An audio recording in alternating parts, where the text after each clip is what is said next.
Ooh, that looks tasty. Coming this spring from Lucky Duck Games and Van Ryder Games.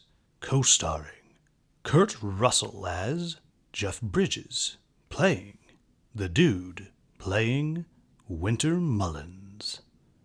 The Dark Quarter. Welcome, folks, to The Hungry Gamers, back with another preview, and today we're talking about The Dark Quarter from Lucky Duck and Van Ryder Games, and designed by Evan Derrick. And I do apologize if I mispronounced that name. Now, what The Dark Quarter is it is a dark, gritty story that's taking place in New Orleans in the 1980s in an alternate world where kind of the occult and vampires and magic are just kind of matter of fact and part of the world that we know. And this particular game is a kind of a choose your own adventure style game that is done with an app and using some of the systems that you may have seen in Destinies, if you're familiar with that game. Now, if you are not interested in how this game is played, just want to jump into my final thoughts, then you want to go to the timestamp on the screen right now. For those of us still here, let's talk about how this game is played. Now, the main part of the game is going to take place kind of using this app here. And you're going to be using the app to kind of move around New Orleans to kind of find out what is going on and unravel the mystery as it goes. And fairly simply, I'm not going to show you a ton of how the app works because I don't want to spoil anything, but you'll see you'll click on a location and it'll tell you a little bit about it, and you'll have people to talk to, and you'll kind of go through and it'll kind of tell you any changes that you're going to be making to the board as you go, and then you'll have more story and then different choices that you can make. You'll see here I could scan an item and ask them about it or try to influence them with it, or I could just jump right in and do a test with dice and then input however many successes that I may have gotten, and it'll proceed from there and kind of tell me what's going on. Now, again, I'm not going to go through that because, again, I don't want to kind of spoil anything as far as the story goes. But as you're going through, you're going to be going to different locations around the board with your various characters, and eventually they will lead you to these different tiles here. And many of them will have multiple zones where you can kind of move around through. But if you're familiar with Chronicles of Crime, you just kind of go to a place and you're there. And once you're there, there'll be different things that you're able to interact with. It might be people like this. It might just be specific things that you can find and you can talk to or explore with different kinds of tests. And sometimes they'll be specific to various characters that only they can interact with it. But what you're doing is you're just trying to go through and get the information that you need to solve this particular case. And as you go, you'll be getting story cards like this here, this evidence file, or perhaps this note that you'll find in the first scenario that I played through, and you'll be finding various things like these, which are consumables that you'll be able to give to people as you're playing. You might be able to use them for a specific bonus on a check, or whatever the case may be for each one of those. And there'll be different uses for each of them as you go through. Sometimes it'll be very obvious how they're used, but then again, at other times, you'll think it's obvious how they're supposed to be used, but then you will find other uses for them as you go through the game. As you can see, as you're going through, you'll be pinning new spots onto the board. And as you're pinning new spots, you'll be finding out more and more of the story. Now, what are the minis for, yes? Well, that's really just kind of show where you've been and where you are, because in between each round, at the end of each turn, you can go anywhere. It doesn't matter where you go. So it's not like you have to go from here to here or anything like that. But really, that's kind of the core of how this works. So the only other thing that I need to explain to you is how the dice checks work, because that's a very big part of the game. And to show you that, I brought up the player board of probably my favorite character, John Ribishow here. And you'll see that he has all these different cubes for his different stats kind of laid out here. And I don't know for sure if this is going to be a double layered board. I suspect it probably will be based on what I've seen from Lucky Duck and I guess maybe how the game does. But you have 3 different cubes on each of your different stats here. You kind of have your observation, your physical, your arcane, and your charisma. That might not be exactly what they're called, but that's the rough idea. What will happen is, if you have to make a check, you're going to roll these 2 dice. However, each character has 3 effort dice that each turn 1 will refresh, and you can use them whenever you want, but then they're exhausted until they have eventually refreshed. And so you'll take your dice and you will roll them. And here, you'll see that I've rolled a 5 and then this symbol here. This symbol here means an auto success, but we'll just pretend for the sake of argument that I rolled another 3. So here I have 5, 8. Now if, and we'll just pretend that this was how we were set up.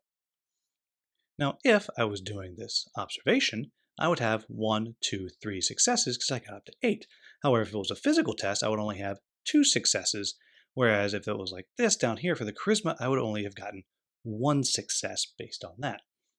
Now, as I said, there's this symbol on the effort dice, which is just an auto success.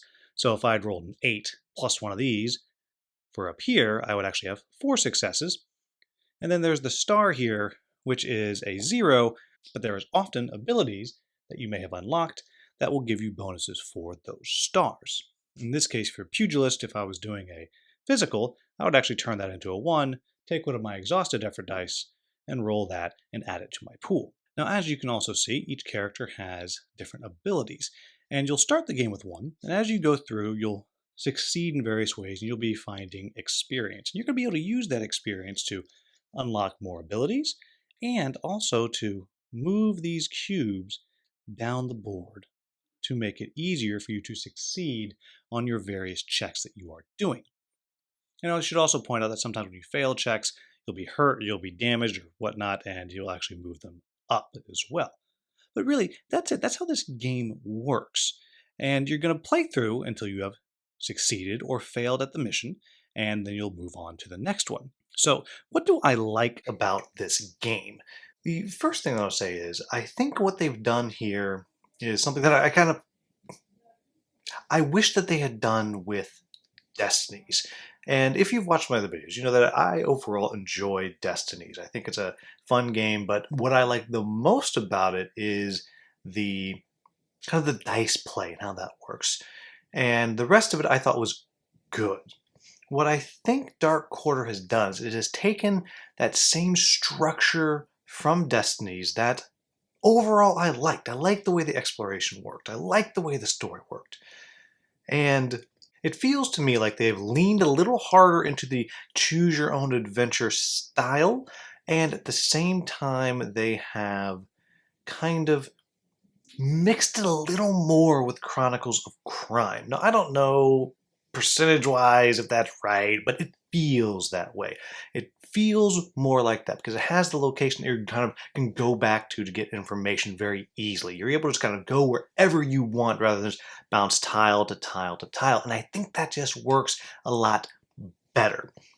And along with that, I think it allows that really cool dice system, the way you roll the dice and how many successes you have, it allows that to shine. I feel like you're doing that more and more in a fun way. And then along with that, I feel like the choices that you're making when it's, do you want to just intimidate or do you want to coax, feel more consequential. Again, I don't know that they are, but it feels more consequential. And it even tells you better be careful. You're pissing this person off. They're going to stop answering questions soon. You better stop beating on this person. They're going to pass out.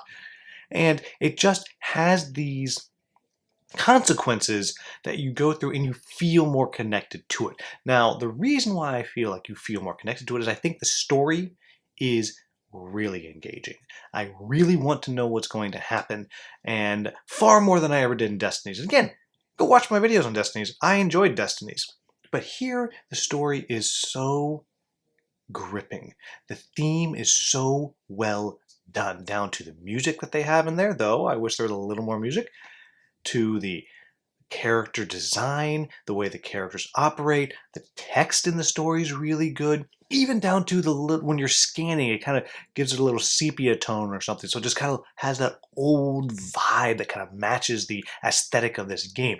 All of that is really, really well done. It just nails it. The story is truly, truly engaging. Along with that, the different characters, very interesting. And again, I've only played the first scenario because that's all that they've provided, but each of them with their kind of unique things that you can find fleshes them out. And that brings me to what I probably like the most are the moments where it says to you, you're going to have 45 seconds to make a choice that's going to affect the future of this character in the game. And they're big choices. It's not like there's a lot of stuff you have to read in that 45 seconds, but they're big choices. Do you want to show mercy or take revenge in this moment? And whatever you do, it's going to affect things down the road. And I love those moments. It helps me feel like I am an active participant in the arc of these characters, which is where this game truly, truly succeeds. Along with that, I'll say, and you'll notice I'm doing a lot of comparisons to Destinies, and I think that's well, obviously it's a fair comparison because a lot of the system is the same.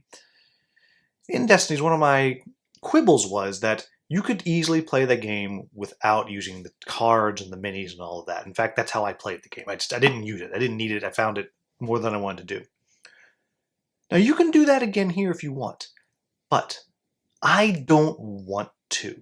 I want to have those cards out there. I want to have the city board out there because it just feels more necessary. Because it's not a map that you're just literally going tile to tile to tile, having that idea of what's out there just helps immerse you more in the game because it's not, again, it's not like in Destinies where you're just moving tile to tile. It's spread out. You're going location to location. You can go anywhere that you want. And I keep saying this. It just pulls you in thematically. It just crushes it thematically. And the next thing that I'll say is, at the end of the day, this is a very easy game to play. Not necessarily win, but a very easy game to play. Almost anybody can pick this game up and learn it very quickly. Perhaps there's a little bit of time that you'll need to learn kind of the dice system because it's a little bit unique. Other than Destinies, I've never seen something like it before. But it's not hard. And really, the choices that you're making are, which abilities do I want to unlock? And do I want to use my effort dice now or later? And do I want to use a consumable now or later? That's really the only choices that you have to make. Everything else is you're trying to puzzle out what's going on. Who should I go talk to? What should I go interact with? And that, to me, is just a blast. Again, because the story is so gripping. It means that I don't want a lot of crunchy game mechanics. I want to experience the story. Now, what are my quibbles with the game? First one is, I can't imagine a lot of replay here. I can't. Now, personally, I played the first scenario through with 2 characters, and I'm curious to play it through with the other 2 characters because of the very cool side quests that they have. But after that, I'm not going to play through it again. I can't imagine that I will want to because I know what's going to happen. As it is, I know what's going to happen. Now, when I played, the game told me that I was disastrous. That's how badly I did. I mean, I won, but I was disastrous. And so there's things that I failed at, and I know I failed, and I think, this is how I could have solved it, and I'd like to go try and kind of go down that path and see what's there. But again, after that, I'm not going to want to play this thing again. And that might not be what you're looking for. Now, hopefully, there's going to be a lot of hours and it's going to be worthwhile playing it through once, but just something to keep in mind. Now, the other thing I'll throw out there to keep in mind is, it's on the box. It says M for mature. No joke. It is M for mature. It is dark. It is gritty. It is, in some ways, disturbing. And those choices that I was talking about that you have to make, sometimes they're hard choices. Sometimes they're kind of traumatic choices, and there may well be stuff in here that is triggering for you. Now, there wasn't anything there that was triggering for me personally, but there's some really heavy, dark things, and I would not be surprised if, as you go on down the road in this story, if there are other things in there. And I bring this up not because I think it's overdone or it's gratuitous, because as of now, it is not either of those things, nor is it particularly gory. But so often we see, oh, immature, and we're like, yeah, okay, and we move on. But like, no joke. It is a seriously mature story here, and just really make sure you are aware of that. But there you have it, folks. That is The Dark Quarter from Lucky Duck and Van Ryder Games. I will say that I'm disappointed that I don't have any more stories to play. I really think that this is an absolutely brilliant evolution from the core system that Destinies created, and now this game has the potential to be something truly, truly special if the story lives up to the potential that it has shown me already.